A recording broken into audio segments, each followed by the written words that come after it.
Bonjour à tous et bienvenue sur notre chaîne.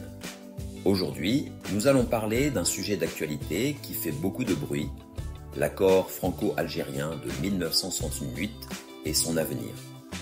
Jean-Noël Barrot, ministre français des Affaires étrangères, a récemment déclaré qu'une évolution de cet accord était envisageable. Mais pourquoi? Quels sont les enjeux? C'est ce que nous allons voir ensemble. Contexte historique. L'accord de 1968 est un texte qui régule les conditions de séjour, d'emploi et de circulation des Algériens en France. Cet accord a été signé dans un contexte post-indépendance afin de faciliter les relations entre les deux pays et de répondre à la forte présence d'Algériens en France. Il accorde des avantages spécifiques aux citoyens algériens, différents des autres ressortissants étrangers. Par exemple, ils bénéficient de titres de séjour de longue durée avec des conditions plus souples.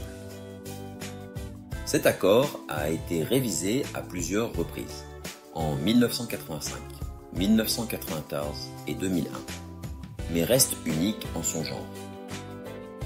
Les tensions actuelles.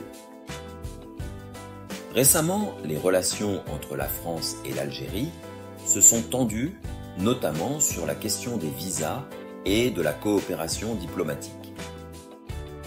Jean-Noël Barrot a évoqué des leviers de riposte, notamment une possible réduction du nombre de visas. D'un côté, la France cherche à harmoniser les droits des différents étrangers. De l'autre, l'Algérie défend les droits acquis par ses ressortissants. Les conséquences possibles d'une évolution de l'accord. Plusieurs options sont sur la table. 1. Une suppression pure et simple de l'accord pour intégrer les Algériens dans le droit commun de l'immigration.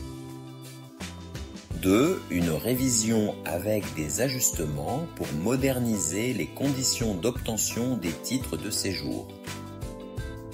3. Un maintien du statut actuel, mais avec des mesures compensatoires sur d'autres aspects de la relation franco-algérienne.